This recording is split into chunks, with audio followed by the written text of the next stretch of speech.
delightful morning, and of course, welcome to the midweek edition of Rise and Shine, coming to you live on Spectrum Television. Of course, we're beaming live from the very beautiful city of Akwa Ibom State, where the land is beautiful and the people are hospitable and, of course, very welcoming. And not to talk about our food. So, in case you're looking for where to travel to this Christmas, Akwa Ibom should be that destination, as we have the state government setting up. The park where all kinds of activities will be happening, calling it the Christmas Park, no more the Christmas Village. Of course, my name is Francis Oyima Adet. I'm excited as always to be with you, talking Nigeria, taking you around the latest happenings, and of course, fielding the polls of Nigerians across board as far as these issues are concerned. We'll always encourage you to join our conversations on the social media platform, all of which you can find on our website, SpectrumTVLive.ng. Of course, we'll also encourage you to be part of the real-life discussions, the phone numbers on your screen. I'd like to get to hear from you how, Nigeria has been with you. And of course, also like to hear your thoughts on the different issues that we'll be discussing this morning. Glad to have you join us. Good morning, Africa. Good morning, Nigeria. Good morning, Akwa Ibom State. My name is Uyanyek, and it's a beautiful Wednesday morning. Of course, it's already midweek, a few days to the end of November, and we are here on Rise and Shine once again, just looking into the issues that it's happening around the country. I recently remember just having a conversation with someone, and they're like, we're tired of talking Nigeria. Like, there's really nothing we are talking about. It's more like, same old issue, same old politicians, the same issues that you think that they'll do differently, but they don't just come forward. And I think another issue that we have recently been talking about, Francis, is the fact that we seem to be having politicians, governors, senators, just billing out monies and taking out very annoying projects, to say the least. Putting it as annoying is mildly. We're looking at the news the other day, and we saw Governor Alia of Benue State had signed 2 billion to get himself, a car, and some other cabinet members. We moved all the way to Abia State, same thing, signing up billions, to get themselves cars and all of those things. But yet we are saying, we are, our inflation has hit 27.33, an all-time high. We are looking at the fact that monies are not, circulating in the system. There's a lot more Nigerians being pushed into the poverty line, but the same people that we elected, and some of them that we thought would be, a breath of fresh air. I mean, they're just doing the same thing. Governor Adeleke of Osun State, a breakdown came out of how much he has recently, he has spent since he came into office in terms of entertainment, feeding and all of those things, and is running into the billions. Monies that are not put into capital projects to help the lives of citizens. And what someone is wondering, where exactly did we get these people to come and rule us in this country?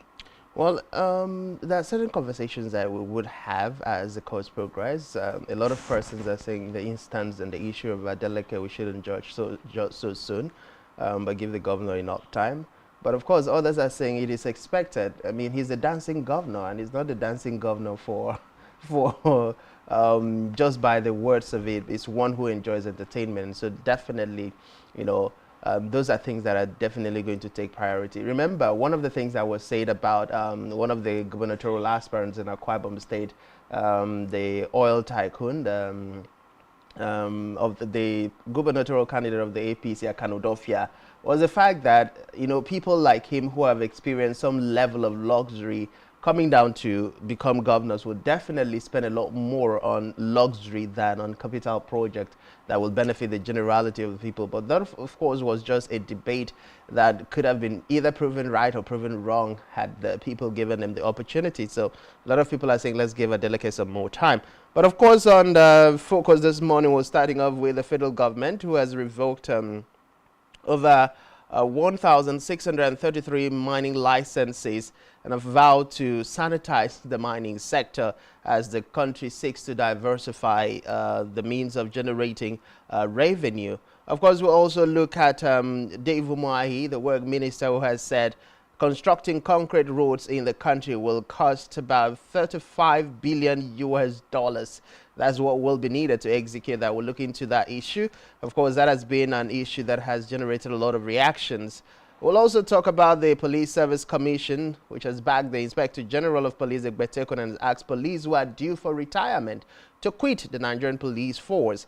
Of course, the federal government has warned producers against frustrating the move of the federal government to commercialize gas flaring in the country. We're also looking at the issue of insecurity, where the military has blamed Forex and they are demanding a special court for terrorists. And many Nigerians will say this has been a long time coming. We have a whole lot of other issues that we'll still be tackling this morning. Of course, a myriad of issues for us to look into this morning. Yesterday, I don't know how many of us have currently watched the brawl that happened at the Senate yesterday as a result of Senator Moro being set up as the Senate Minority Leader. I mean, literally, the House National Assembly literally went up in verbal flames just yesterday. We also see the fact that the former president, Muhammadu Buhari, has come out to justify the move of redesigning the Naira during the election period. Very strong conversations here. On our flash news this morning, we see the fact that the Senate is asking the federal government to immortalize the national flag designer, the late Pa Akinkunmi. We also see that about last week or 2 weeks ago, we saw the presidential candidate of the People's Democratic Party asking opposition to come together for a merger that will help them push out the All Progressives Congress. Well, first of all, it was like the NNPP have kicked, but yes, as of yesterday, they have come out to say that they do agree to that merger proposition. Well, there's a lot of conversation here. Wale Edun, who is the Minister of Economy, has said that the federal government has earned monthly 1 trillion naira upon subsidy removal. These are some of the conversations that we are going to have this morning.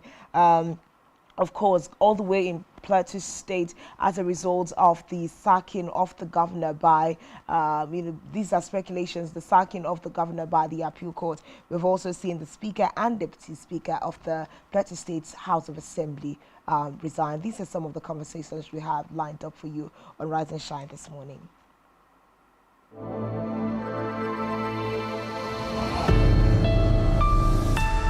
Rise and Shine.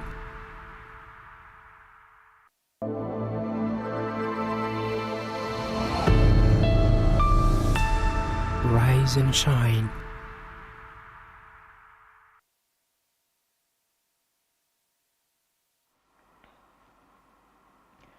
All right, getting to our very flash stories this morning. The very first one there on our list says the Senate is asking the federal government to immortalize the late Pa Akinkunmi, the designer of the national flag. Of course, he died sometime in August this year.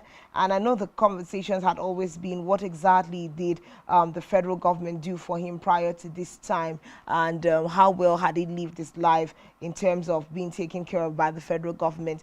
And once people began to read the whole conversation around immortalizing the late Pa Akinkunmi, we don't know whether that sits very, very well with a lot of Nigerians, Francis.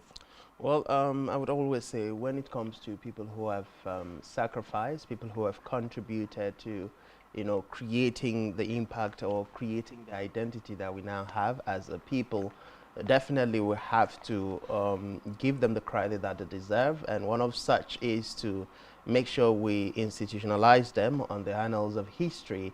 And that's the best possible way that we can show gratitude as a people for the contributions that they made to what is now discovered or what is now identified as national identity.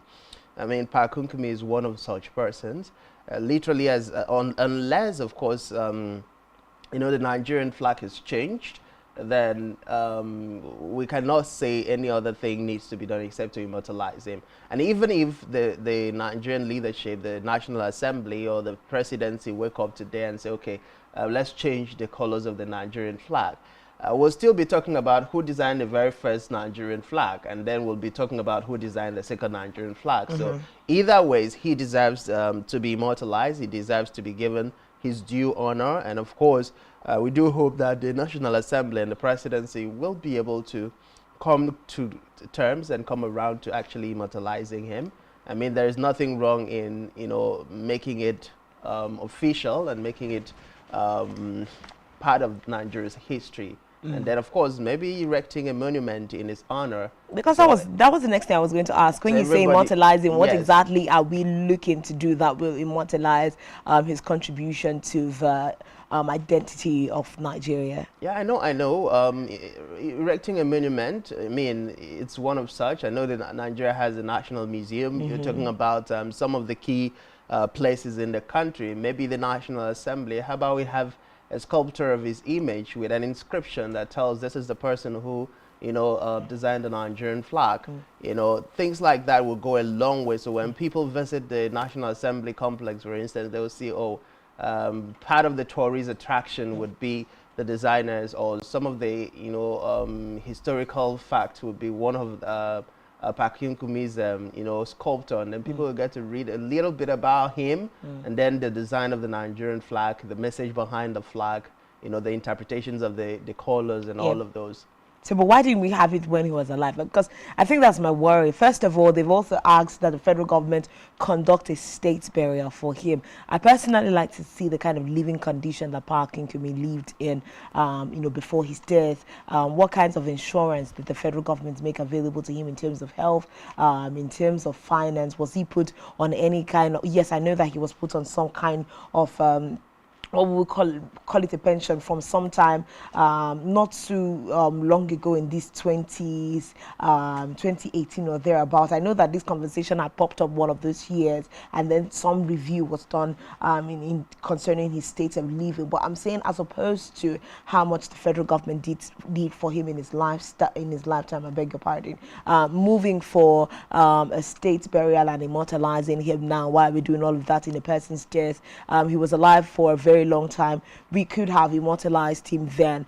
We would have, you know, done the curation of that sculpture and invited him to be the one to cut open the ribbon, and you know, that sense of my country does see. But I know that during the administration of former Governor President Goodluck Jonathan, he was recognized with all of those awards and merits stuff that we do in the country. But well, I'm just saying that the federal government has made this move, immortalizing Pa Akinkunmi. I hope our new generation children do know who Pa Akinkunmi is, because that's how I remember calling the name from primary school, the designer of the Nigerian flag. And well, we continue to say his soul rest in peace. As it stands, his burial has not yet been conducted, and the Senate is also asking the federal government to take on the responsibility of making that happen. I mean, it should be like some form of national holiday where we recognize the efforts done by Pa Akinkunmi in Nigeria. Well, a lot of people would beg to differ from the state burial issue. I mean, if his well conditions, if his living conditions were not commensurate with, you know, giving him a state burial, I mean, that would amount to wastage. Exactly. We should just, you know, maybe contribute to the family and let the family decide how to bury the man, and then whatever help the federal government would want to give should go to the children and the rest of the family members that Pa Akinkunmi has left behind. I think that would save a lot more than, you know, spending huge amounts of money in the name of giving him a state burial. Yes, the government's presence can be heavily felt, and other things that could be done to immortalize him.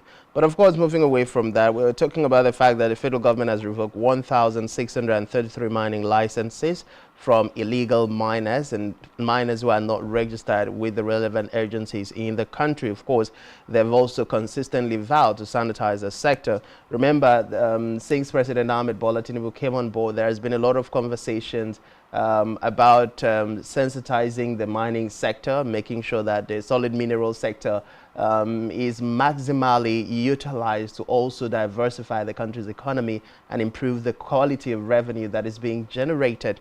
And I think that if we recall vividly, about a month or so ago, when the ministers took over, you know, their respective ministries, the Minister of Solid Minerals has consistently said they were going to make sure that people don't illegally mine in the country anymore. And then there was that move for collaboration between the federal government and the state government in order to ensure that, you know, no illegal miners is operating anywhere in the country. So a lot of people, for Nigerians, this is a good news. First steps in the right direction, taking the licenses, and now that would force everybody who is coming into the country or anybody in the country who is into mining to get to the right access. And then all of those loopholes and, pipes where money that should have come to the federal government and to the state government is being cutted away will now be blocked. And that would mean every state and the federal government will also be getting a lot more from the solid mineral sector. Well, it's important for us to sanitize most of our systems. I think it's part of the biggest conversations that we've recently had. Our systems are not necessarily working the way that they ought to. And when we see the revocation of licenses from 1,633 mining agencies in the country, then we are going to be asking questions such as what were the parameters for the revocation of these licenses? What statutory measures didn't they meet?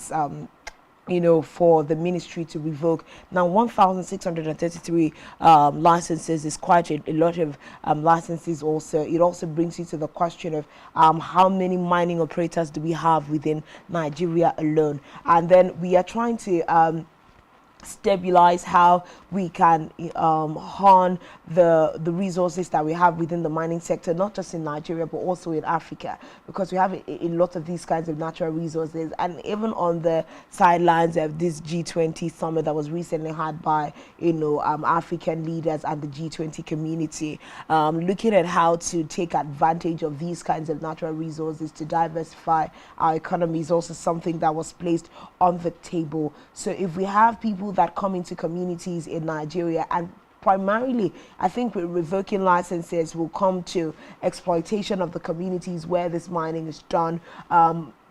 If you are not following the guidelines that makes mining safe for the miners and the environment, then it is also a considerable parameter for the licenses to be revoked. Number three, a lot of these people, especially because these licenses revoked, are for foreign nationals who came into the country to mine.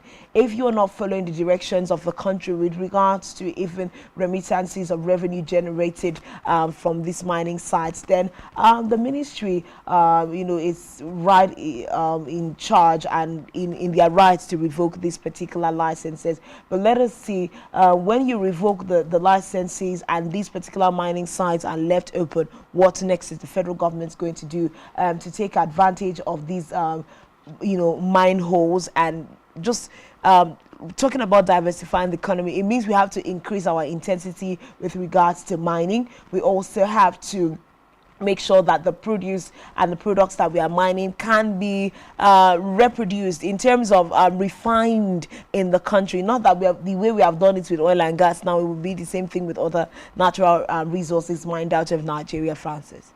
Well, it's definitely a way to go, but while you're calling for Nigerians and the Nigerian government to not follow suit in the way of the oil and gas sector, we do hope that President Ahmed Bola Tinubu will be able to, and his team of cabinet members will be able to be forward-thinking in that direction. But of course, the different deals so far signed in the mining sector, we do hope that is going to also bring to bear the wealth of experience, the kind of manpower, the kind of, quality services in the mining sector that will garner the needed, support from the people, and also generate the kind of revenue that's being needed. But don't forget, just before all of these moved by the federal government, even here in Akwa Ibom State, a lot of a few illegal mining, factories belonging to some Chinese firms were uncovered by the state government, and they were banned. And of course, I think a month ago, another one was discovered in a forest reserve area somewhere along Keket, in the Keket axis. And the people of Keket rose up and also placed a ban.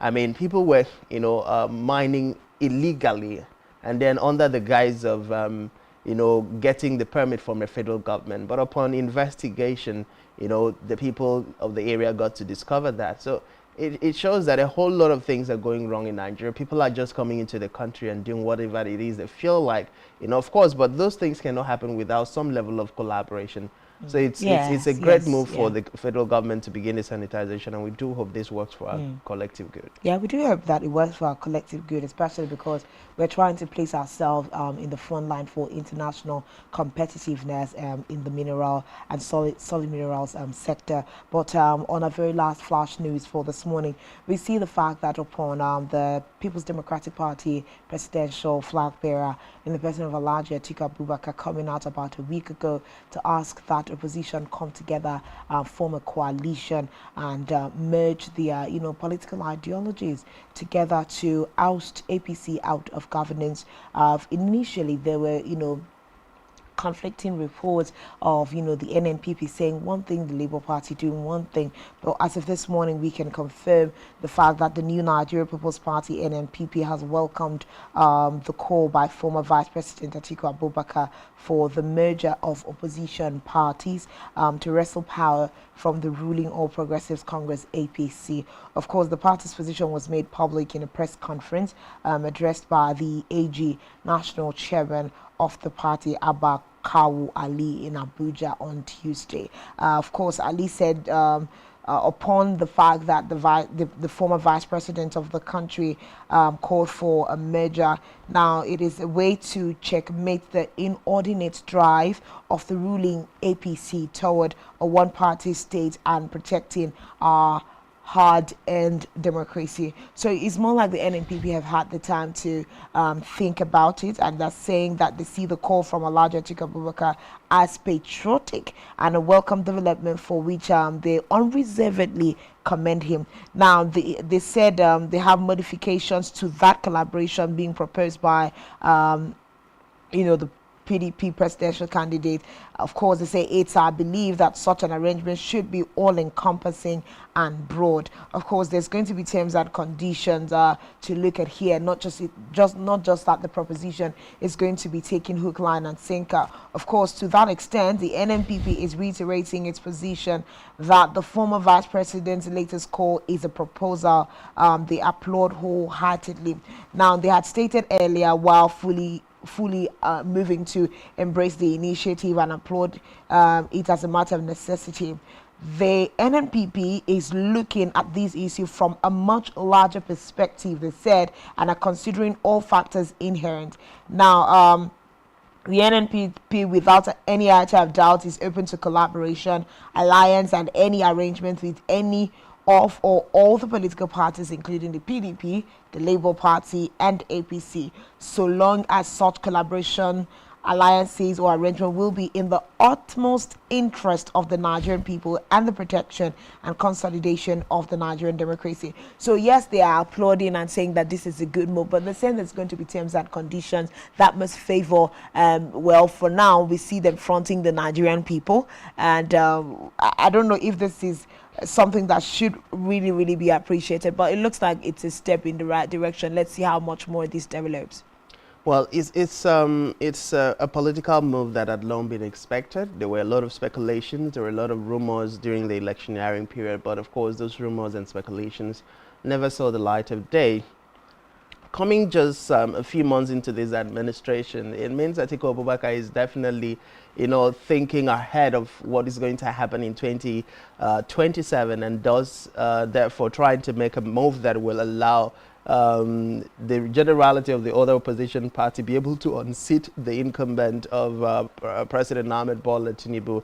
Of course, there has also been conversations about the need to wrestle free democracy and the move by the current administration, or the APC party and the APC-led federal government, to get to other states. Remember, just during the off-season election, the APC chairman, Ganduje, had boasted that they were going to win all three states in the off-season election. But thankfully, we saw Bayelsa people still choosing the PDP gubernatorial candidate and returning him, elected as the governor of the state, while the other two states, got to the APC. Now, two things are always going to be my concern when you're talking about a merger. Atiku Abubakar has been standing for election for God knows how long so far in Nigeria. And the biggest questions Nigerians, the party loyalists across board will be asking is, who are we going to front as a presidential candidate come 2024, 2027 rather? And then if it is going to be Atiku Abubakar, then this is a merger that is dead on arrival, because everybody's going to see it as a greedy, selfish, self-centered move by Atiku Abubakar to utilize the muzzle of the coalition to, gain what he's been canvassing for all this while. And of course, that might not and will not sit well for a generality of people. So if the merger comes, the coalition comes, and then Atiku Abubakar, Peter Obi, Rabiu Kwankwaso, or all three of them and other political parties, join forces and follow suit in that direction, they're able to move past personal, sentiments to put forward somebody who actually has a way to deal with issues, and then all of them fall behind that person. I think that is something that will be welcome. Like our guest, recently spoke about Victor Anilaju. Yes, a lot of persons, would want that merger to work. I mean, everybody has said if the NNPP, the Labour Party, and the PDP had merged, as it was rumored during the electioneering period, I mean, there is literally no way they would not have been able to wrestle power from, the APC led government of then Muhammadu Buhari. But be that as it may, they now have an opportunity. There's a lot, a lot of time ahead of them, 3 years and a few months for them to plan. Or literally 2 years and a few more months for them to plan before the electioneering activities kickstarts again for 2027. So we do hope this merger works, and if it works in the interest of Nigerians, all the better. But if it's going to be another selfish collection of politicians who are just seeking their personal good and personal interests and, profiting the interests of a few persons within their circle, then it's going to be dead on arrival.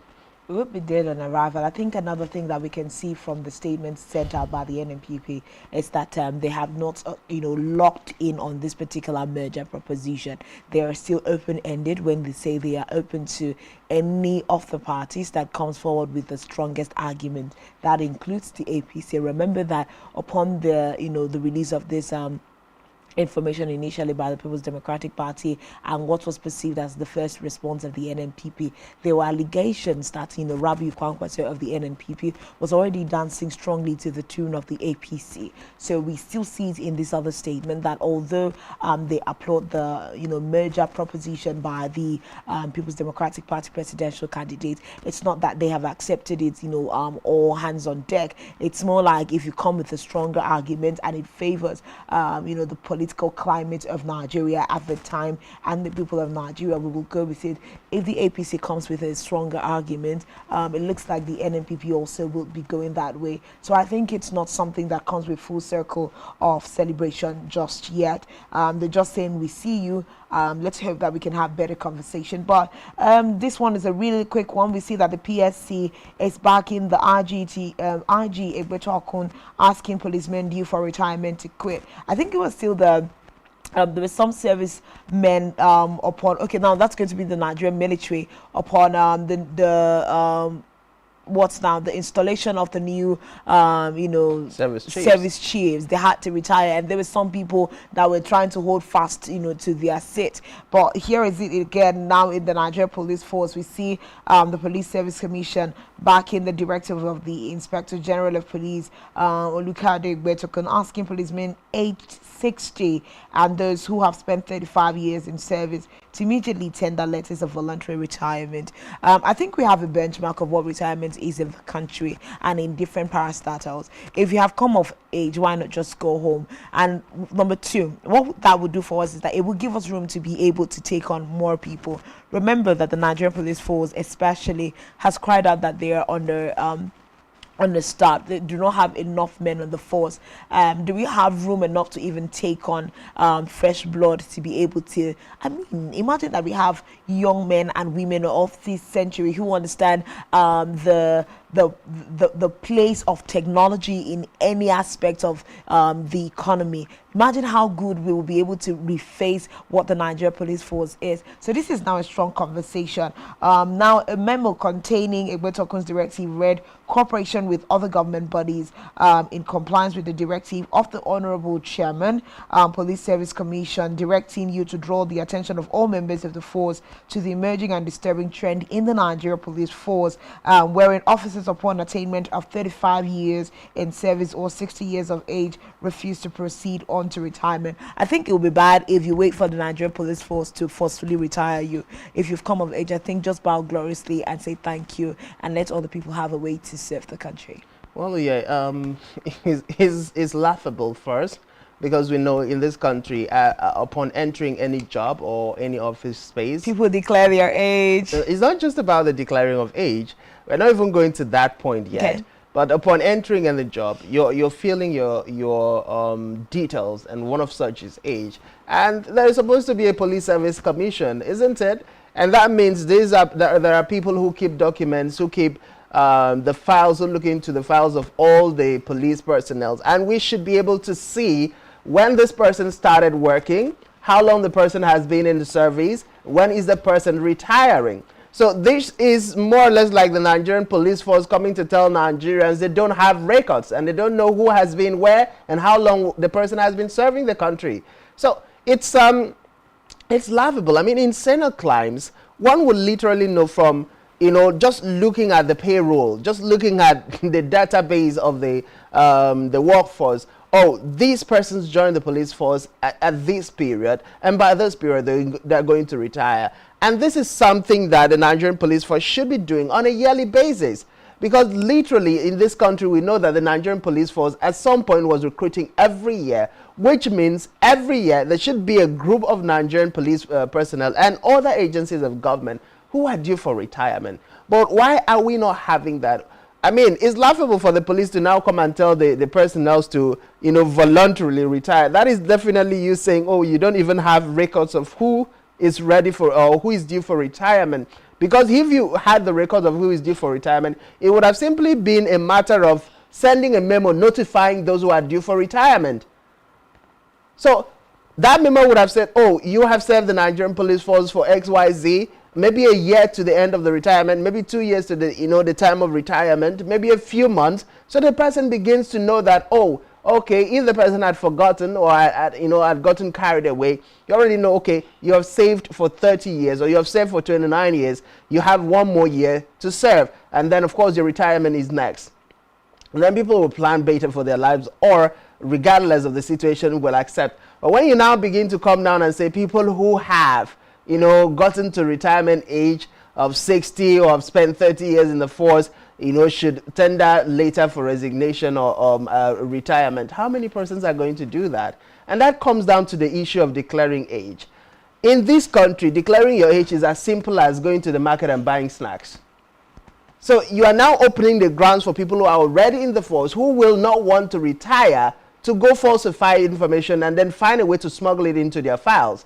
So by the time you now wake up to go and find the files of people, you would not find the real ages of these people when they join the force. Neither will you be able to tally how long they have served the Nigerian police force for them to be able to retire. So it brings us round to the whole vicious cycle of, you know, not being able to retire enough people and not being able to hire fresh hands. And don't forget, yeah, during the ongoing the new recruitment that was just done this year, the Nigerian Police Force Service Commission came to tell Nigerians the number of people whose application have been rejected, invalidated by virtue of not filling in the right information. So that also points you to the fact that there is a department within the agency that is collating information.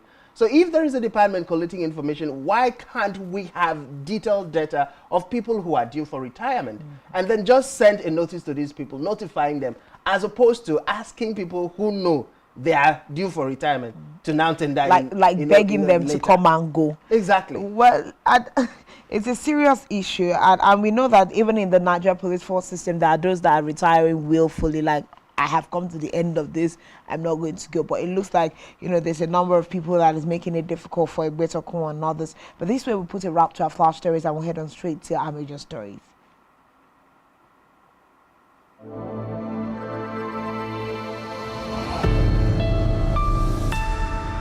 Rise and shine.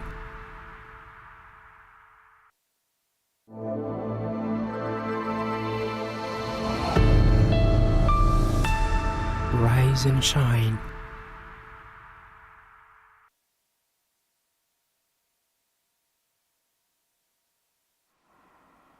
Of course, on our major stories this morning, what are we looking at? The big stories happening all around Nigeria. Some of them that are making the ears of Nigerians to tingle. And I think top of them will be the fact that Minister of Finance Wale Edu has said the Federation account is witnessing improved revenue inflow since the removal of subsidy from an average of 650 million naira monthly to over 1 trillion naira in the last 4 months. So in the last 4 months, Wale Edu is telling Nigerians that we have saved up and generated, we have saved up so far 1 trillion naira every month. That is what they are saying, as opposed to 650 billion naira that used to be generated or reserved monthly as a result of subsidy. We're currently standing at 1 trillion naira in the last 4 months. Francis, it means that the federal government has 4 trillion naira tucked away somewhere. I think one of the biggest questions is, so far so good, 1 trillion naira in the last 4 months. Where is this money, and where is the federal government looking to break down this monies and invest in? Of course, the minister stated this on Monday at the opening ceremony of a 4-day retreat organized for members of the FAAC. Now, of course, we are looking at how the removal of fuel subsidy has impacted on the revenue of the country, and we're talking 4 trillion. If you're talking 4 trillion in terms of reservation or generation of funds, Francis, how much is the budget of 2024 that we are looking at already from the federal government, and how much are they looking to borrow? If we already have 4 trillion naira sitting in the dock of the Federation account, why would we be borrowing that amount of money that we need to borrow to cushion our 2024 budget? Well, the federal government will tell you, countries of the world are borrowing, and, we borrow for a lot of reasons. We borrow to fund projects.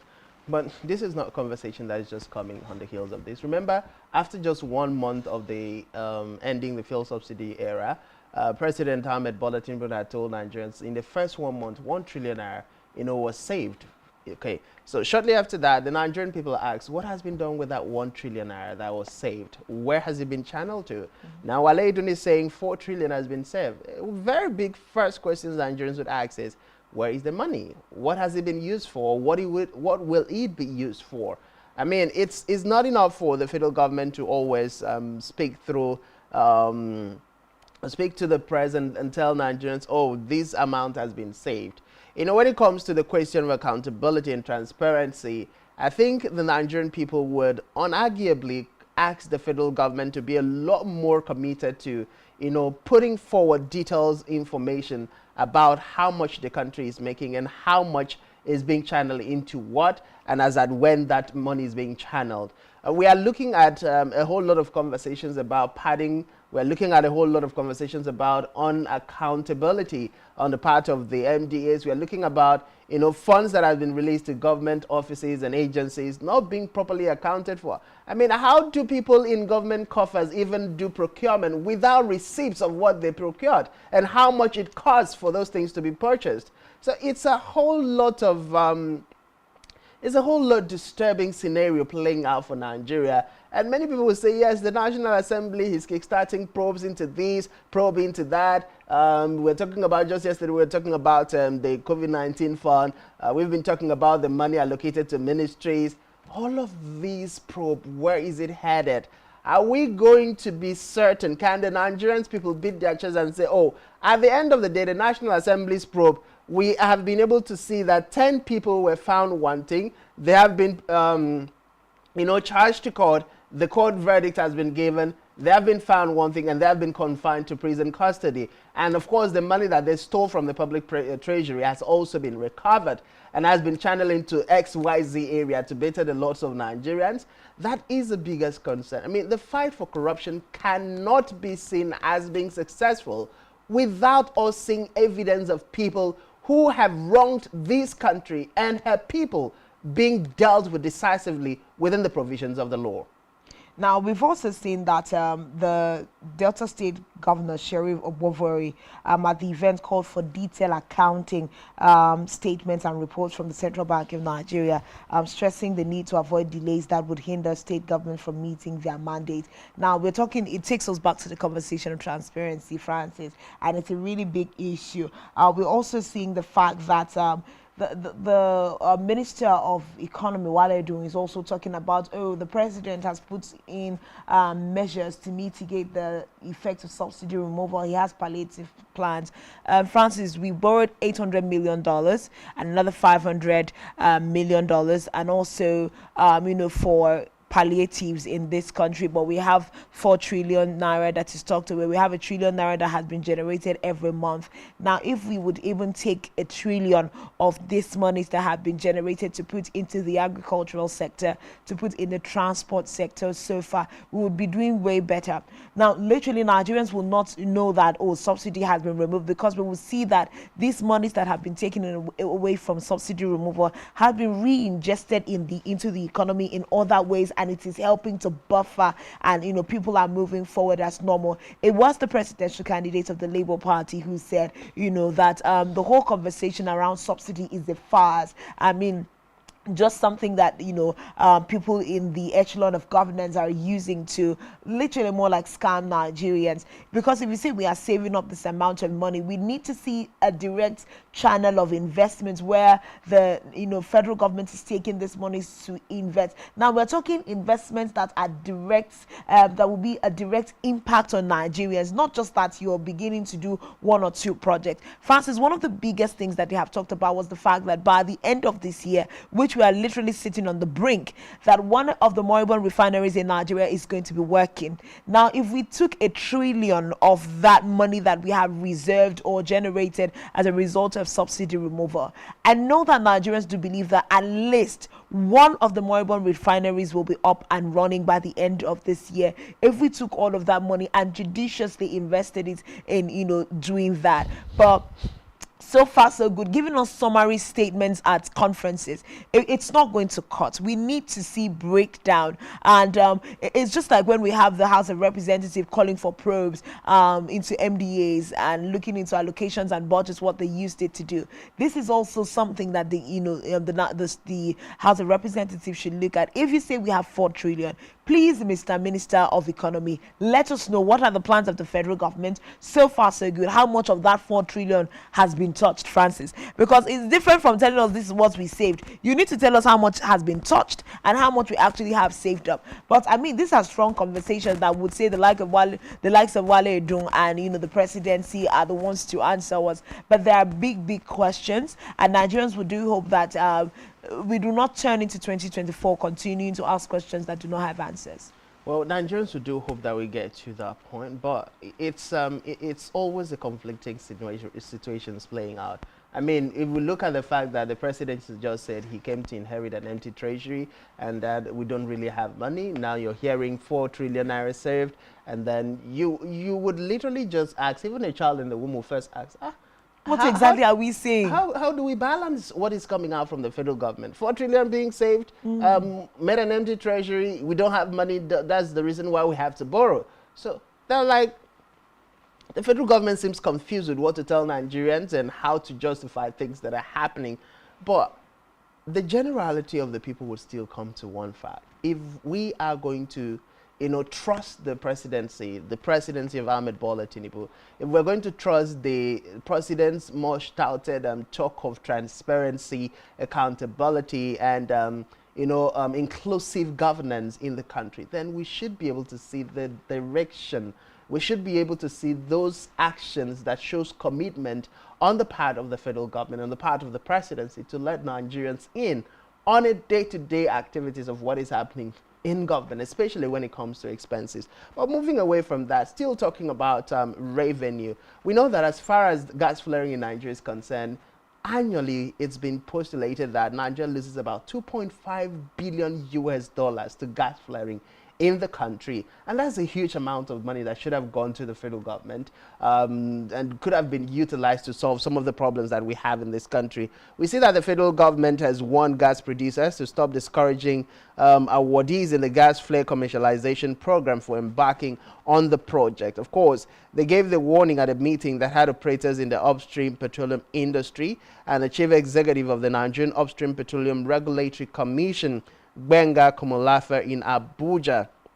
As of yesterday, of course, the federal government, through the NUPRC, had issued relevant letters of awards to 42 individual companies for all 49 flare sites on offer in September this year, 2023. Commenting on the issue around the reduction in volume of flare profile, Komolafe said,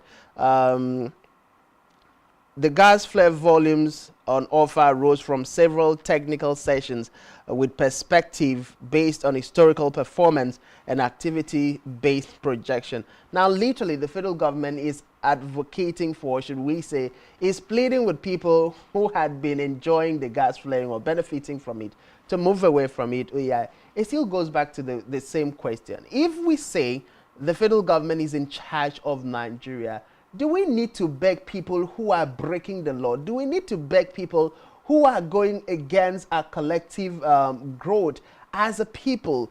Do we need to try and plead with people not to do the wrong things, but rather to do the right thing, as opposed to utilizing the instrumentality of the state that are available?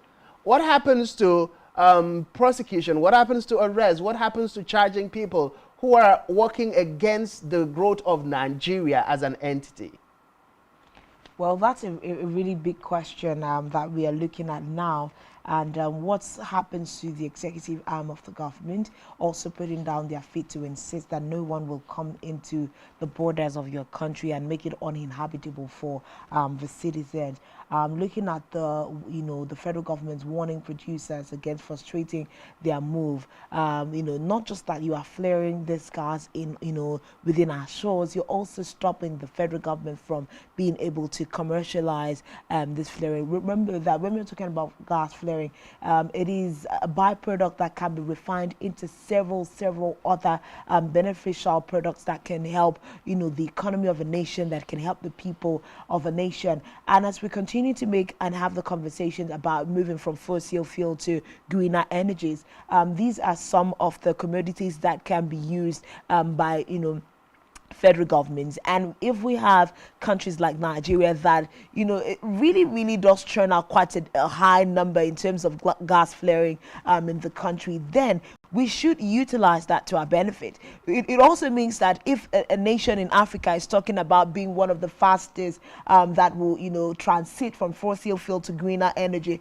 it should be Nigeria, because we have a lot of flaring going on in the shores of our country. So now, beyond just warning the producers, what is the federal government willing to do to make sure that they are not being overstepped or sidestepped by any of these companies within the shores of the country? I know that there are fines put in place for anyone who is caught flaring gas to a certain percentage that you are not allowed to.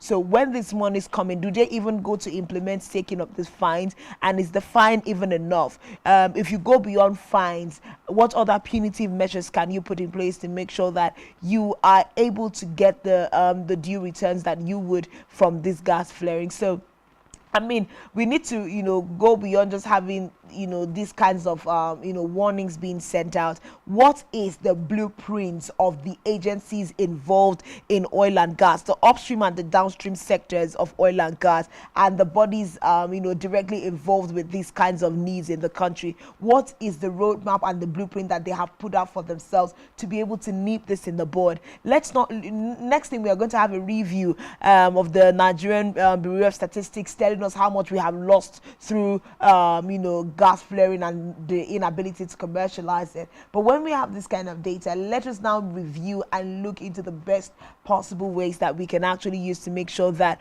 monies that are meant to stay within the economy of Nigeria actually do stay within the economy. But still talking money this morning, surprisingly, the former president of Nigeria was, brought out of his Daura house in Katsina to, on the National Television Authority of Nigeria, the NTA.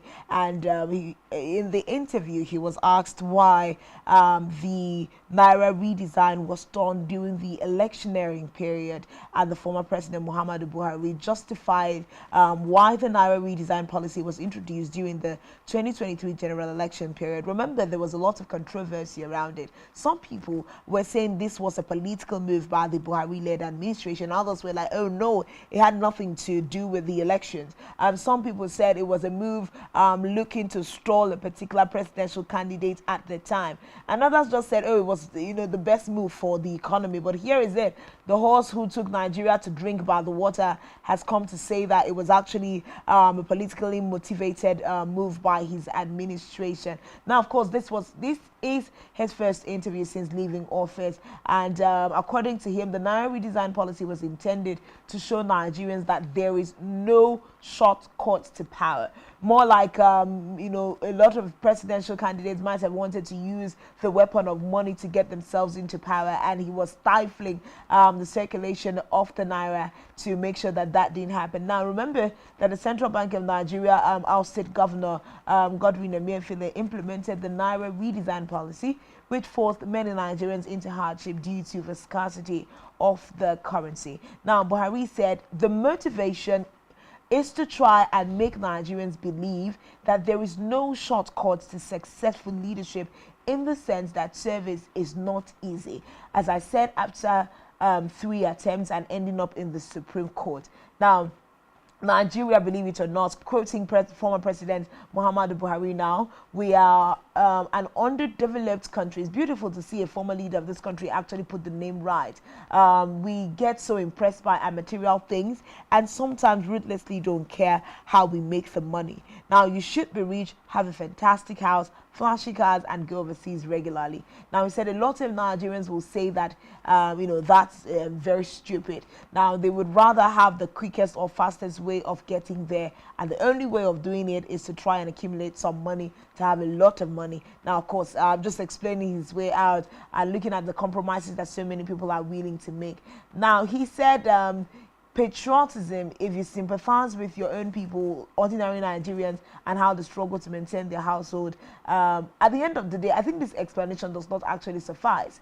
Because if you say that you were looking at the plight of everyday Nigerians and how they suffer, as opposed to those who have the privilege of hoarding these monies in their house, please, Mr. Former President, who exactly suffered when the Naira was redesigned? Was it people who could afford to spend dollars in Nigeria, or those who literally died? I mean, remember the fracas that we had, people burying their clothes in the banking halls, cursing at bankers, people who fainted, people who did not have access to monies in hospitals to be able to take care of their wards. And you're trying to tell us that it was a power play with the currency. I mean, let's go to English. I like to explain some things with English every now and then. Currency talks about the flow of, a frequency of power, of water, of anything. Currency literally means it's a life wire. You took your hand and your administration and nipped the currency, flow in a country, and said it was because so that you teach. Are you teaching Nigerians or your fellow elites that,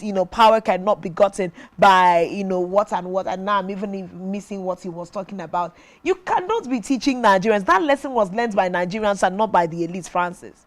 Well, it's the first time the former president, is speaking, and this further goes to reinforce the call made by Nigerians that Godwin Emefiele shouldn't be facing any charges as far as the redesign Naira is concerned alone. We should have former President Muhammadu Buhari come in and also being brought in for questioning and also be on the trial with Godwin Emefiele. Otherwise, whatever is happening in that law court is nothing but, witch hunting or political witch hunting for the present administration. Okay? So, and then to piggyback on some of the things the former president said, I mean, you're trying to make a move to prevent people from vote buying, from easily gaining their ways and buying their ways.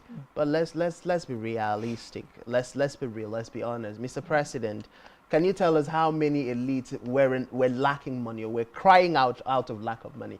I mean, we still can trace down the videos of footages that suffers. while the average Nigerian who was suffering to make an honest living was looking for the new naira. Terrorists were displaying the naira in videos. Young women who had nothing to do with the money, who found their way one way or the other to the corridors of power, to people in corridors of power, were flaunting the money. And that takes you to the question, how were these young women able to access the money? Say small girls with big God. So small girls who have access to big politicians who become their big God could access the money, while the generality of Nigerians could not access that same money. People were dying in their numbers in the hospital. And to crown it all, while he was sitting as the President of the Federal Republic of Nigeria and all of those things were happening, the President did not give a directive to the medical facilities under the government watch to attend to people whether or not there was money sent in directly or whether or not there was physical cash or the transfer. And we can also attest to the fact that transfer in these countries at that time was more or less like suicide. Because you will send a transfer today and it will take like forever before it gets to the destination. Or just absolutely get lost. Exactly. So we are sitting down here at this material time in Nigeria. Billions of naira of Nigerians are lost, or that were lost during that time, are still not been returned by the different banking institutions in the country. And so it is, you know, sometimes when Nigerians hear things like this, it feels like literally most Nigerians will want to mob the public officials who is saying that. But of course, we cannot take to violence and will never encourage violence. But Nigerians would say former President Muhammadu Buhari needs to be prosecuted for the hardship that Nigerians went through. Because the elites didn't lack. Money was still exchanging hands. I mean, dollars was exchanging hands allegedly in different fora when it comes to political party meetings. So it went past the naira to also the dollar. So if you have to access that situation, can the president say that he was able to achieve what he targeted to do with the redesigning of the naira? Of course, the answer is no, because the elite still had their way, and the generality of Nigerians were the one who suffered. So he owes Nigerian an apology for a start. What will the apology even bring back if at all he apologized? And to think that he will come out in his first interview and this is what he's telling Nigerians. But I think the biggest thing that you have put forward this morning is, if at all there is a probe and persecution, it can not only be Godwin Emefiele. Let the courts of this country, if they have what it takes, if they have the willpower, let them also question former President Muhammadu Buhari for the strides. What informed this kind of policy and why was it taken? Because it was taken against the Nigerian people. It wasn't taken against the elite or the political class. But that's where we're going to keep a rest to our major stories. When we return, there's a lot more conversation to have. Of course, the brow in the Senate is something we'll be looking at squarely this morning. We head on to the news brief desk. Mary Joseph is on standby. When we return, there's a lot more to look out for on Rise and Shine. So stay with us.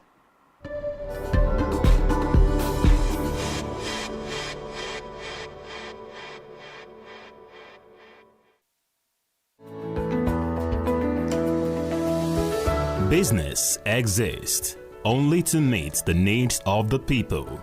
But there's an extra advantage if your product and services are pitched on a platform that gives you the added advantage over your competitors. For your desired return on investment and so much more, advertise on Spectrum Television, on StarTimes DTH Channel 421 and on free-to-air with a frequency of 12733. Spectrum Television, broadening your horizon.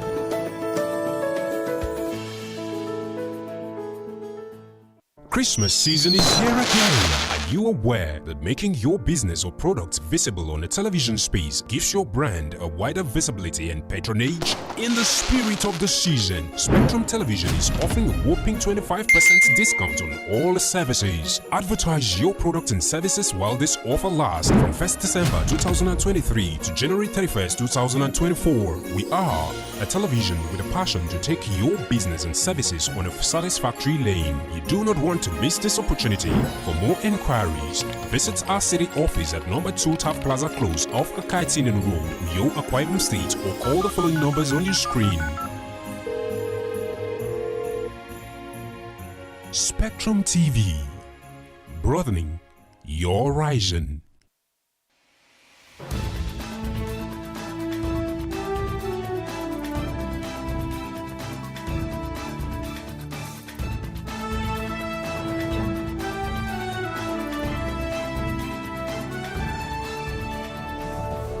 Spectrum TV, broadening your horizon.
Every day marks a day of significance. That in view of the apology tendered by this former minister who had earlier been cleared by this August Assembly, As we face critical issues, developments and events which shape our social and political landscape here in Nigeria and beyond. Political Spectrum is a program specially designed to help make sense of all the moving parts of developments and occurrences in our nation's polity and political economy. There is nothing wrong with Nigeria, but there's everything wrong. The educational history of public figures holds significance beyond mere biographical details. From executive, legislative and judicial developments at national and subnational levels to international diplomacy and relations. Join us for exclusive interviews with key political figures, expert opinions, analysts, thought-provoking conversations for and against, shedding light on the major issues that matter. We will always keep you updated on the most factual, smartest and unbiased reportage. Stay tuned to Political Spectrum. Political Spectrum. All sides matter at the round table. Political Spectrum. Exclusive to Spectrum Television.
broadcast and entertainment, sports on the go, and news from the world. Watch Spectrum TV on StarTimes DTH channel 421 and free-to-air frequency 12733. Visit our website SpectrumTVLive.ng. Spectrum TV, broadening your horizon.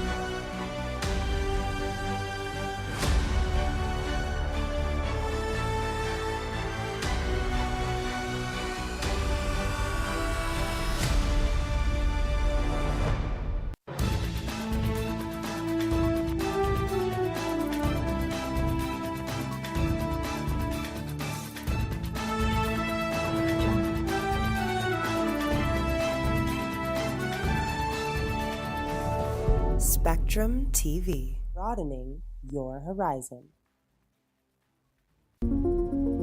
As of government, Secretary General, delegates. This was the Lagos Nigerian for Spectrum TV to recover 40 lives in State County.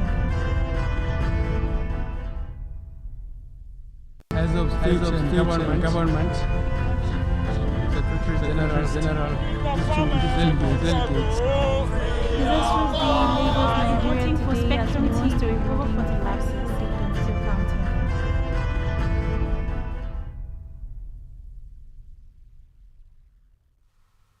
A very much welcome to you and welcome down to your morning news brief on Spectrum live on Yo. I am Mary Joseph. We begin this morning from the House of Representatives that had approved the shutting down and deregistration of the subsidiaries of the Nigerian Postal Service. The lawmakers as plenary described the activities as irregular and illegal. This is just as the House Committee on Finance, Loans and Debt Management ordered an investigation into 10 billion naira disbursed by the Ministry of Finance for the proposed NIPOS restructuring and recapitalization, and the funds fully recovered if established to be utilized. Away from that, Akwa Ibom State Governor Pastor Umoino has presented a budget estimate of 845.632 billion naira for the 2024 fiscal year to the State House of Assembly for consideration and approval. Governor Eno, who made the presentation on the floor of the state legislature, said the 2024 budget estimate christened a rise budget for growth and expansion is made up of 352.917 billion naira for recurrent expenditure and 492.715 billion naira for capital expenditure. The governor restated that his governance philosophy is predicted on the 5 critical pillars of development that are explicitly captured in his Arise agenda: agricultural revolution, rural development, infrastructural maintenance, security management, and educational advancement. In another development, the Akwa Ibom State House of Assembly has said it will partner with the executive arm of government to fast-track development in the state. Speaker of the House of Representatives, Udeme Otong, stated this when the state governor, Pastor Umoino, appeared before the House for the presentation of the 2024 budget estimate for approval, during which he commended the governor for the major transformational strides in various sectors since his assumption of office. He assured the governor that the House, through effective legislature and oversight, will ensure that the 2024 budget delivers on its promises to stimulate the economy of the state, deliver inclusive growth, and prioritize the welfare of the people. We head straight now to the foreign scene, where Israeli Prime Minister Benjamin Netanyahu has asked his government to back a deal to clear the way for the release of some of the hostages held by Hamas in war-torn Gaza since the October 7th assault on Israel. In a recorded message at the start of a government meeting, Netanyahu vowed that war would continue until Israel achieved its goals. A U.S. official had said that the deal will include a 4 or 5 day ceasefire, the first pause in 6 weeks of an Israeli bombardment of Gaza. And in sports, Croatia became the final team to secure their place at Europe 2024 with victory over Armenia. The result means that they will finish second behind Turkey in Group D and send Wales into the playoff. It was threatened to be a frustrating game for Croatia, but Ante Bordime met Bruna Sosa's cross to secure the win. means that they will continue their record of qualifying for every European Championship since 2004 and every major tournament since 2010. We'll have details of this and many more in our news at 12. I'm Mary Joseph. Let's head back to Rise and Shine, where we have Francis and Uyai on standby. Do have a wonderful morning. Government, Secretary General, delegates. Disasters being Lagos, Nigeria for SpectrumTv to recover 40 lives in Secretary County.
One truth not often told is about the transformation that Africa has undergone in recent decades. Africa is shaping its own destiny and should be referred to as the African opportunity.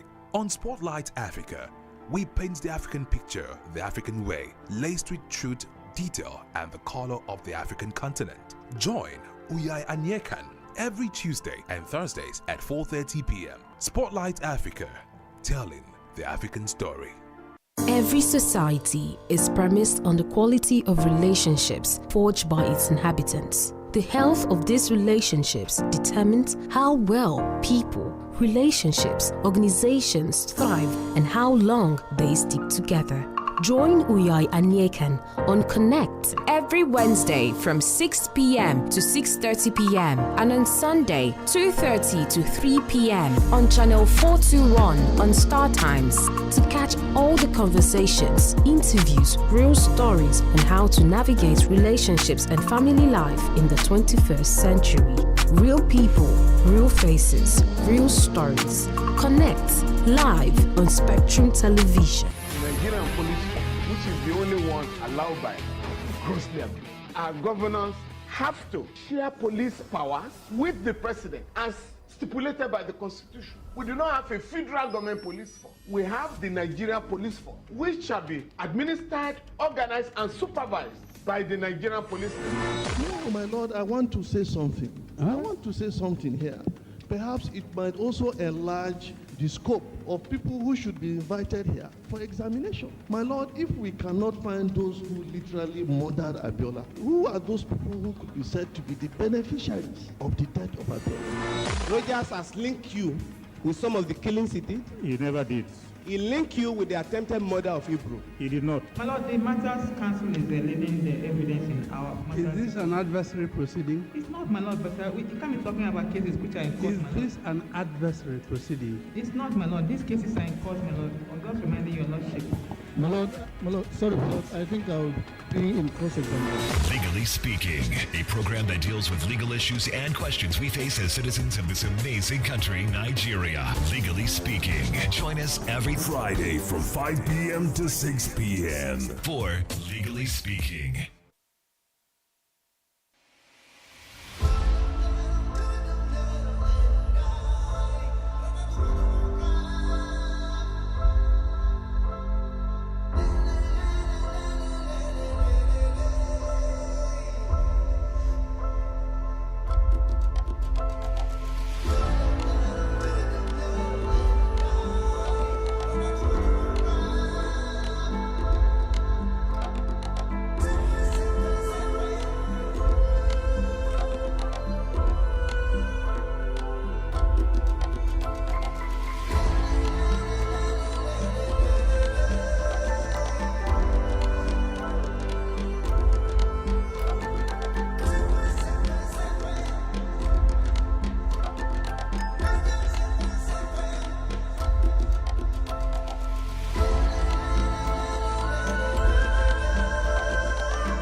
Glad to welcome you back, still Rise and Shine, and we're coming to you live from the very beautiful city of your Kwabam State, sitting on a very beautiful hill here in the Biako Ran. I'd like to believe your morning is going great. And of course, in case you'd missed out, we talked about a couple of things this morning, starting from the federal government withdrawing licenses from miners in the country as they move to sanitize the sector to better reposition it for better productivity and, of course, generation of revenue. We talked about the Police Service Commission backing the Inspector General of Police, Egbetokun, over the retirement of police personnel, and, of course, silent questions rising from that directive coming from the leadership of the police. Of course, we also talked about the former President Muhammadu Buhari, who talks about the reason behind his approval for the redesign of the Naira.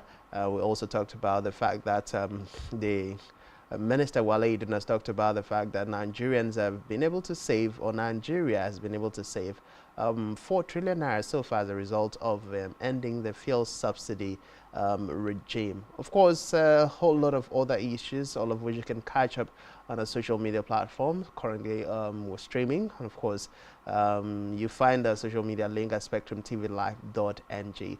But right about now, we'll take a time out and we'll be bringing you Daily Spotlight, taking you through the front pages of a national dailies.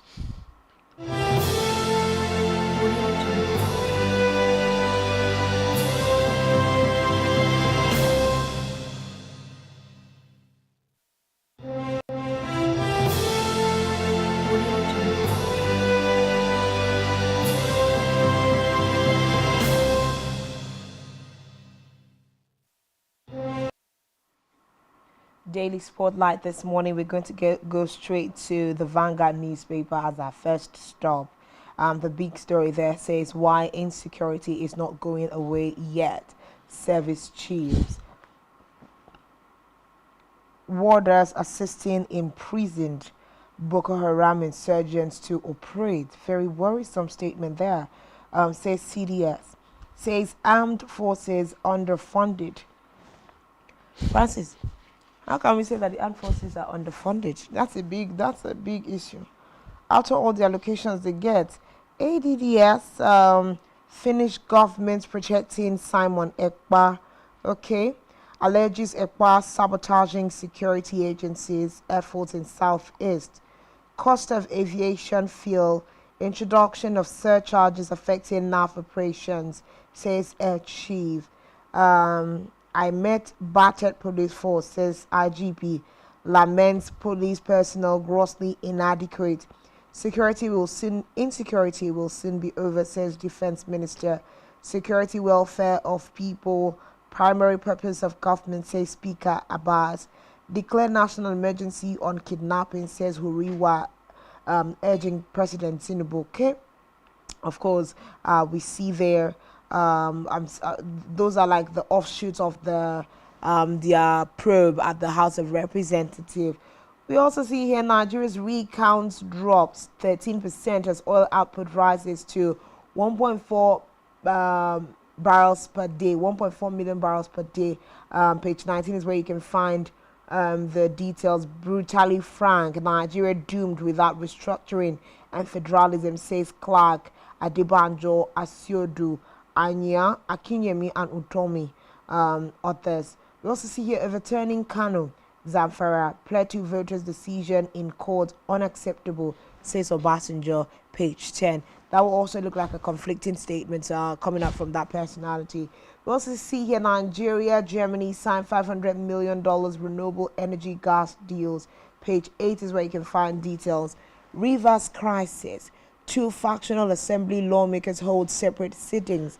As governor, FCTA officials gave me fake C of O, says Wike, page 25. Senate in rowdy session over leadership positions, page 9. Federal government revokes 1,633 solid minerals titles. And that's it. Last story, Vanguard Sport 2026. WCQ Rwanda hands Super Eagles lifeline, beats South Africa 2-0. That's one on the front page of the Vanguard. And next up is the Daily Trust. The major stories there. Confusion over contradictions in CTC of appeal court judgment sacking Kano government is a typographical error. Gawuna's counsel, APC chieftain. Only Supreme Court will interpret it, says Governor Yusuf's lawyer. That's on page 5. Reps indict NPA, NNPC, NBET orders over 14 trillion naira contingent liabilities. The story is on page 4. Uproar in Senate over minority leadership seats. The story is on page 14. Of course, Kano stands still for Governor Abba Kabir Yusuf, an arrival from Abuja. Those are the major stories you find on the front page of Daily Trust this morning.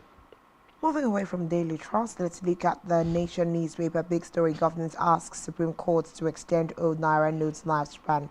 When is the government asking? I thought they had already done that. It's like the communication line between all of these agencies is not even smooth. Central Bank has been screaming for over a week now that the line is, the use of this old Naira is indefinite right now.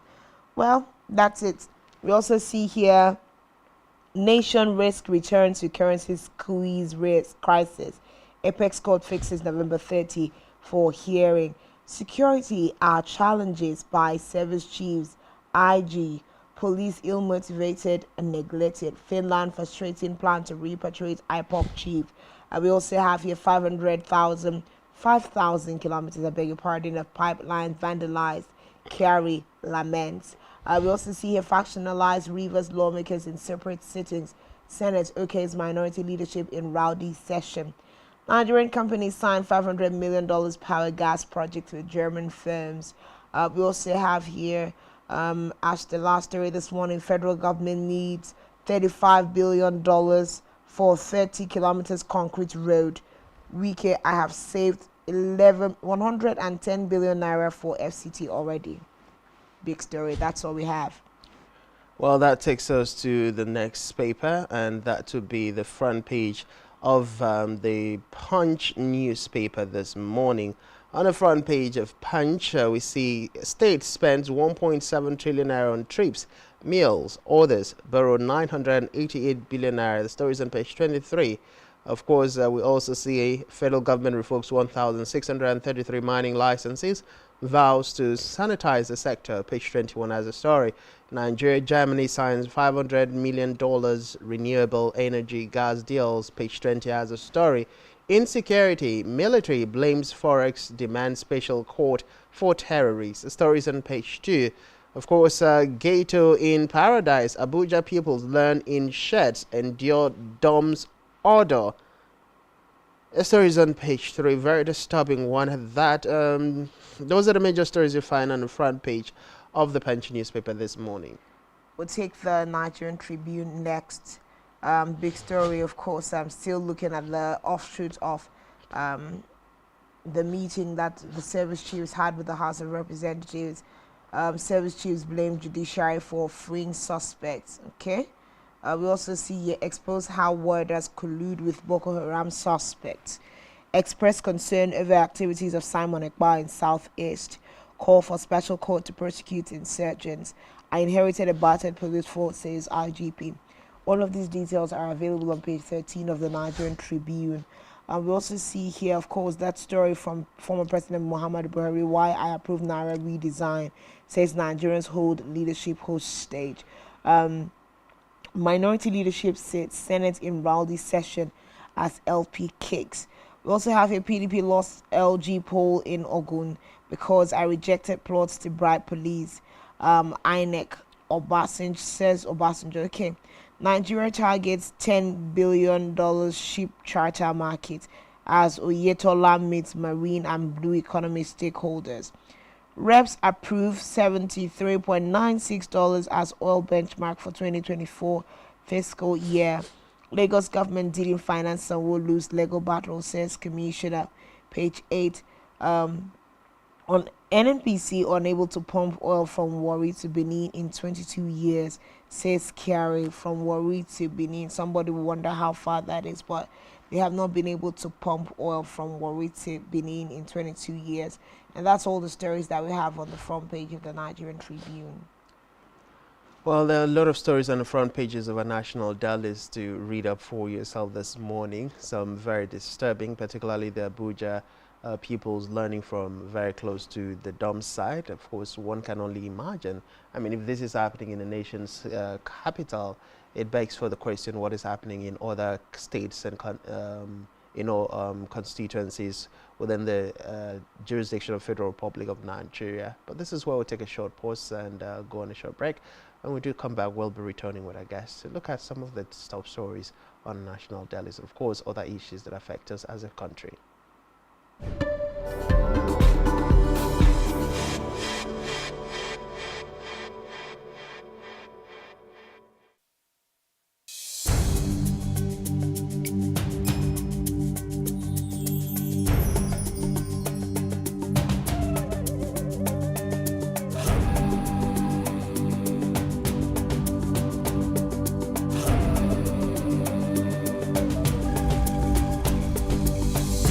Boy.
Business exists only to meet the needs of the people. But there's an extra advantage if your product and services are pitched on a platform that gives you the added advantage over your competitors. For your desired return on investment and so much more, advertise on Spectrum Television, on StarTimes DTH Channel 421 and on free-to-air with a frequency of 12733. Spectrum Television, broadening your horizon.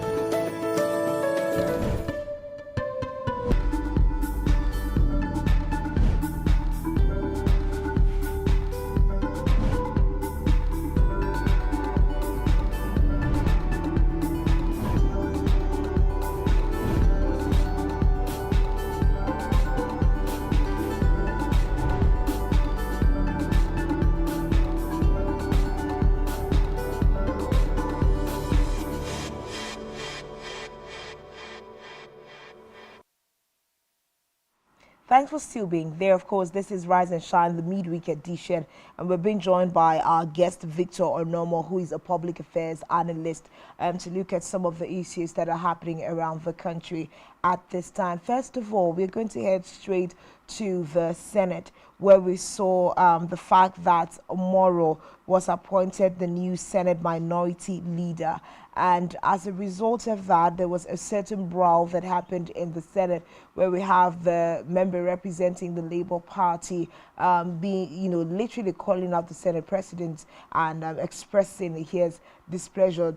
Tony Mwonyi. We'll give sound to this particular audio and we'll get right back into it. I will be joined by Victor Onomo to have conversations around this.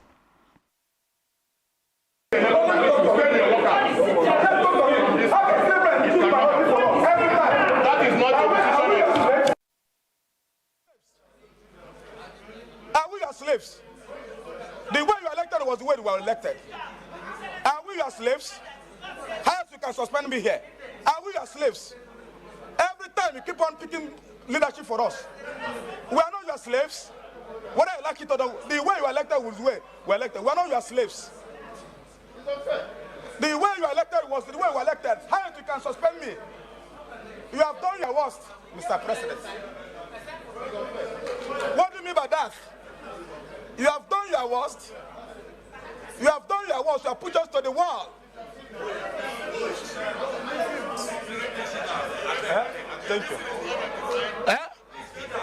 Yes, we'll start with that. Meaning what? Meaning what?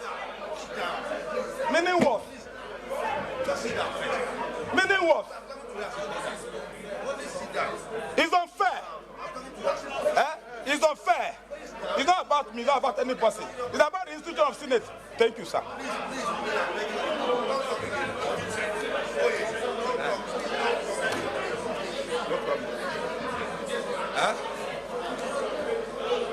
Meaning what?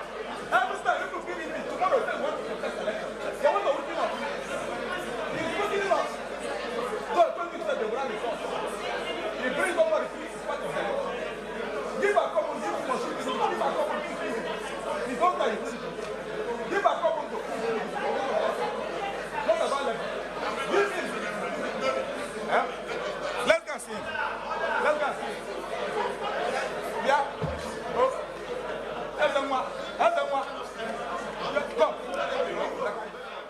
That's a very serious brawl that we see there in the Senate House yesterday upon the announcement of Abba Moro emerging as Senate Minority Leader. Of course, Abba Moro is from the People's Democratic Party, and we see that particular lawmaker there, Tony Mwonyi, really expressing displeasure in the fact that from his suggestion seems to be like the Senate President overhauled their desire and put Moro there as the minority leader. Victor Onomo, good morning once again. Thanks for joining us. Good morning. Good morning to our listeners. It's my pleasure. It's always my pleasure to be on the Spectrum TV to discuss important national issues like this. Thank you so much. So let's get your thoughts on this particular Senate brawl. Upper Moro was instituted as Senate Minority Leader, but it looks like it didn't sit quite well with a lot of the other lawmakers.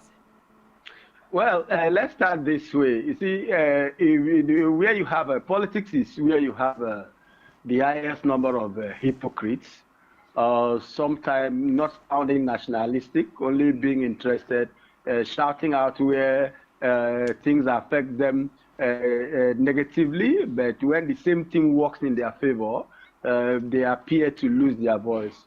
Now, coming back to the election of the minority leader, we know that PDP is the majority of the minority as long as the National Assembly is concerned. And Abba Moro is a member of that party. Then you begin to ask yourself, where I bring the angle of hypocrisy is that towards the election of the Senate president, all the parties were interested. You saw some of the opposition party queuing behind a particular candidate they wanted. Some of them, while the Senate, the party, the APC as a political party, were interested in having Senator Godswill Akpabio. What happened? There was a splinter of the opposition who were pushing for Yari and others.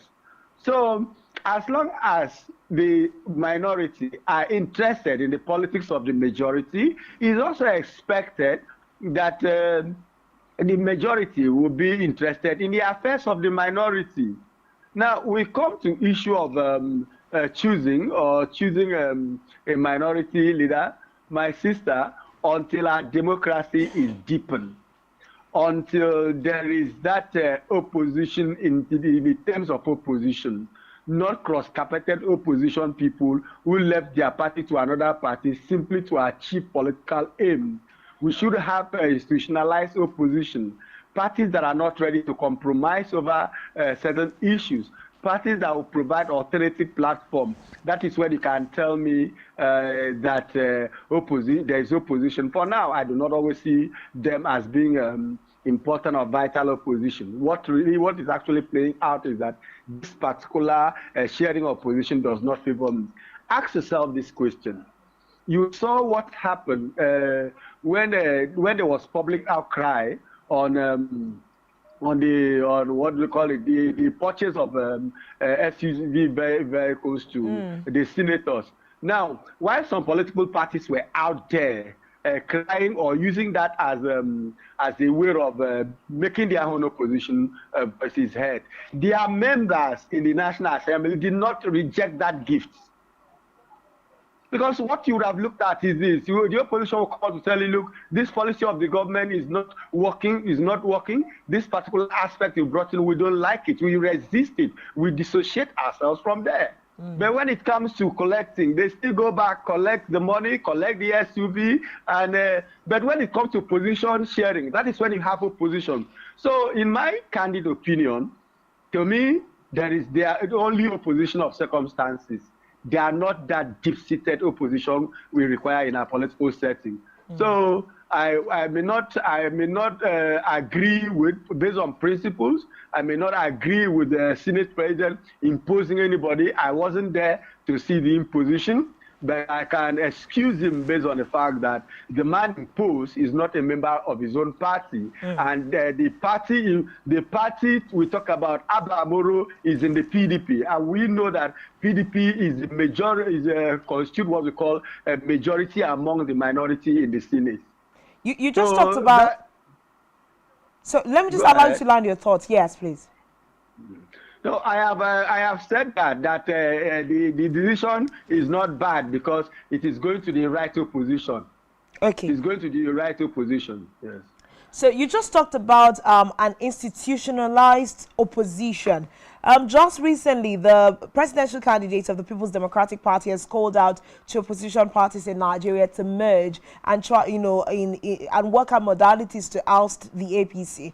Would you say that that is a move to institutionalize opposition? And do you think that it is a good move at this time, seeing the person of Alhaji Atiku Abubakar who's frontiering this particular move? Do you think that this is going to institutionalize opposition, and do you think it's a good move?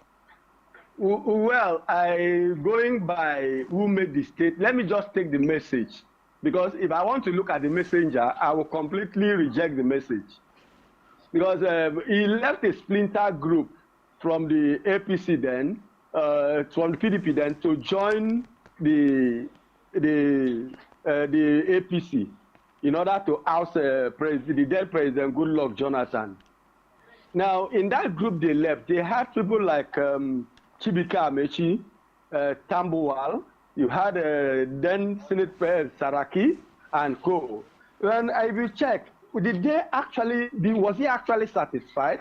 Because what will spoil the group is when it is for his own interest. Any party he forms up with or wherever he goes to, he seems to do that to have edge or on the presidential ticket. That is my historical reflection of him, and I think that is what it is too. So if you are forming that, the kind of opposition I'm talking about is that his opposition devoid of personal interest. An opposition, we have enough opposition platform, not even a coalition. Let me give you an example.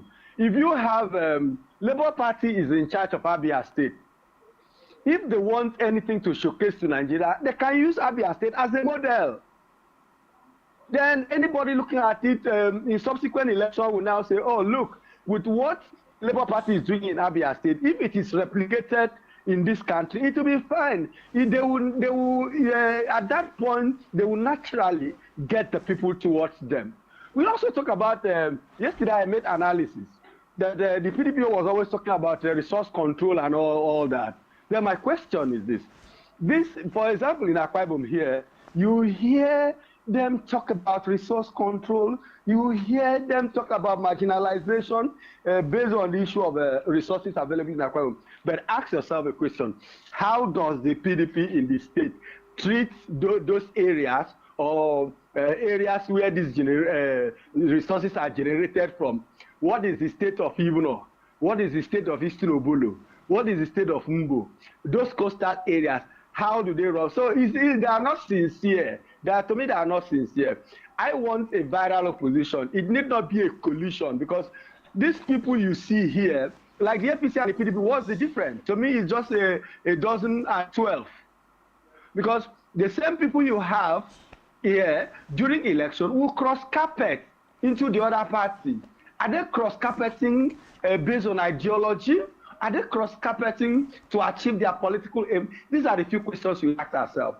We need a vital opposition that should exclude people like Atiku Abubakar. We need a vital opposition of young minds who will come together and propel the change and provide an alternative platform. I don't mean abusive opposition, because what some people do, we have opposition who manipulate words to insult the ruling party. We don't want that opposition. We want that opposition that will come back and sit down, make a draft, draw up papers to show us that they can provide alternative to bad governance. That's the kind of opposition we want to see. We want people of proven integrity who have not been involved, because whatever you do, the man in the PDP is just like the man in the APC. The language you understand is how much they can grab, what they can use to take care of themselves and their family. What have they done individually in their different states to improve healthcare? What have they done in their different states using the political party and platform to improve on education? What have they done to improve the life of the poor man on the street? What have they done differently to provide an alternative platform? So it's not a mere calling by former Vice President Atiku Abubakar for people to come together. It's a change in the mindset. And we also need that opposition that will not wait until election period before trying to let us know what they have.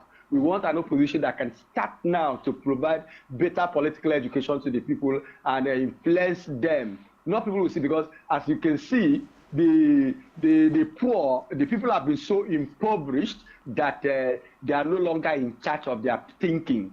They have subjected themselves to to what I would describe as commodity. The price tags are put on them. Before the election, the politicians already know the area they can go and give 10,000 and the people will tend towards them.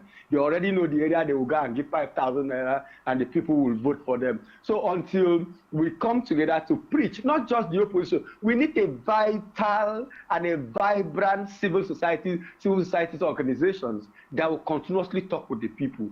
The idea of always coming out from a doldrum towards the election period to educate the people don't work, because before that time, the people have already taken their side. The people have already decided on what to do. Okay. So we don't need opposition in the likes of Atiku Abubakar. They are not used to opposition. Those ones are crying out because they have lost out of power. Okay, very, very serious conversation this morning. But let's take a quick swipe at the governors. Sometime earlier on in this year, among the 36 state governors of the Federal Republic of Nigeria, there was an agreement that the government in these various states should have dedicated accounts for their governors' security votes with the Apex Bank. Now, of course, the opening of these accounts will enable the NFRU to monitor cash withdrawals for security purposes by the governors.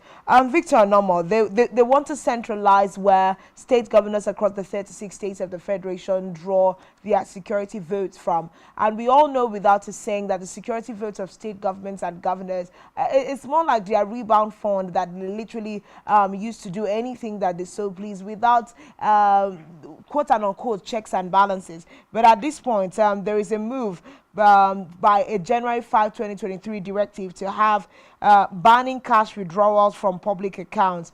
Now, is this a good move? They're asking that security votes for the 36 states should be domiciled in the Central Bank of Nigeria, and any governor that needs to make any withdrawals would have to be doing so directly from the Apex Bank.